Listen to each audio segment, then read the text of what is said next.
Guys, it's me, and today we're going to convince you and your friends why you should play Fantastic Frontier, listing off the 5 reasons why. Now before I begin, I need to mention what is a Fantastic Frontier, quote unquote. Fantastic Frontier is a Roblox RPG, and that's kinda it. To be fair, this game is really old, around like nearly a decade old at this point, and still very fun and enjoyable, at least to me. I think this game still holding up after about a decade is impressive, and still having people playing and enjoying the game, including myself, should tell you why.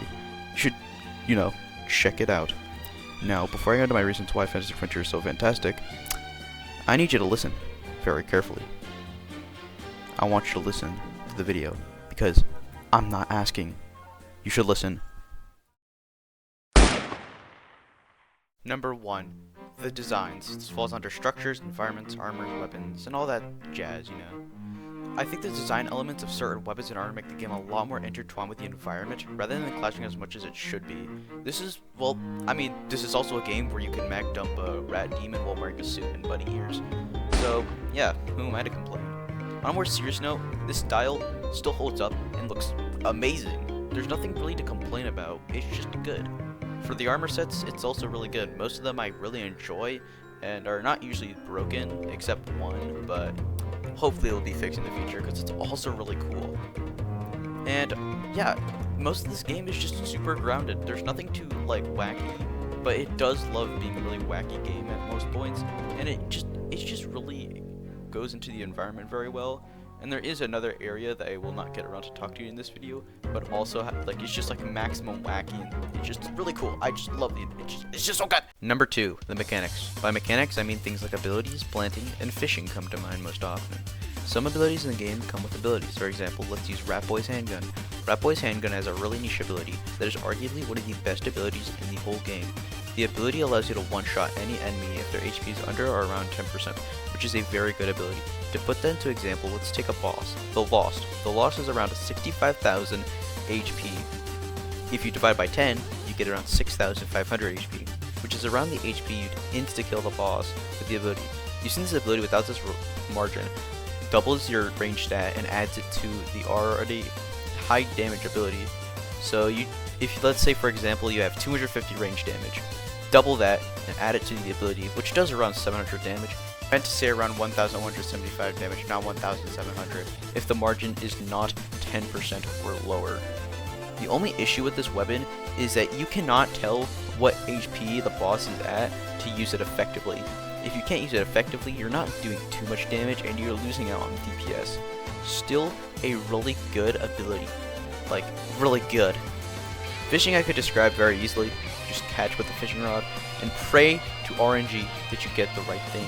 And tell me, these things are way too rare. I'm sorry.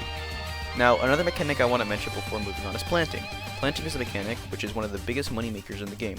Most of the time an NPC, Mr. Sims, sells you 7 out of the 8 seeds which will be listed. The last seed is the Mandrake seed, which is dropped by that thing. Let's just move on. Number 3, the NPCs. The NPCs are such a crucial part of the game like Fantastic Frontier. Besides naming the GOATs, like Strange Man and Mr. Sims, some NPCs, by some, I mean 2, are quest givers that can offer coins or really good items which are really good for progression. Another type of NPC are vendors. For example, Vitmeyer, or however you pronounce it, another GOAT, and Linkman are more prominent vendors in the Frontier that can also sell really good items. With how easy you can get money in this game, vendors are usually changing their location and stock every day or night. Since the night cycles around 15 minutes and 5 minutes night, no matter what server, it makes good consistency of looking through shops and good opportunity to get items to help progression almost every way. Number 4, the bosses. Currently, in my opinion, there are 2 set-in-stone bosses. Others do count as quote-unquote bosses, like the Lost or Demo Gang, but these ones have cutscenes and are super duper cool. And I want to go too depth into these bosses since they do have some mechanics and are pretty complicated, and there's already a bunch of videos on it, so I'm gonna try to simplify as much as I can. For the first boss, give it up, our GOAT, our king, Mr. 58.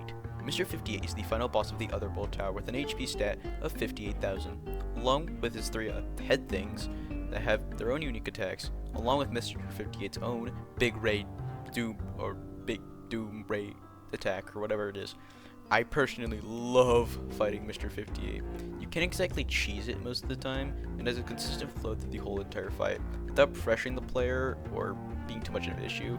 The only issue really is the hitboxes, since some of them are kinda but you're usually able to heal when you prepare for the tower, and has a consistent flow, since only 2 out of the 3 heads actually have global attacks.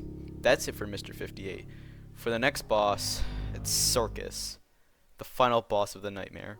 Now Circus has about 70,000 HP, but you only need to really do around a 7th, so around 60,000 HP. Now Circus is a very interesting boss, and it is completely cheesable and completely easy to do, but without cheese, Circus is a freaking menace.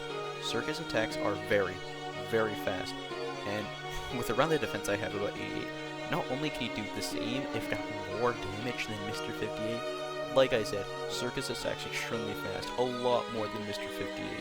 So without cheesing Circus, it's a complete menace and a very strong boss fight.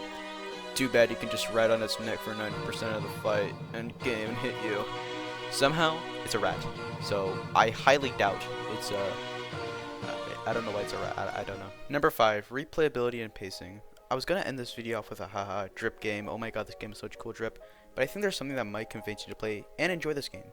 This game, for the most part, can completely be done solo, at least to me, by yourself. This is a very good thing, as not only you can do this yourself, you get the opportunity to play alone, but with friends, you're still getting the same experience, and the pacing is all up to you. Do whatever you please to progress. This is a shorter segment, but as a tip to all games, pacing, and replayability is key to have fun, and have enjoyable games. You can innovate and learn, and make your own loop of grinding different and have your own options. Anyways, thank you for watching. I highly recommend this Roblox game.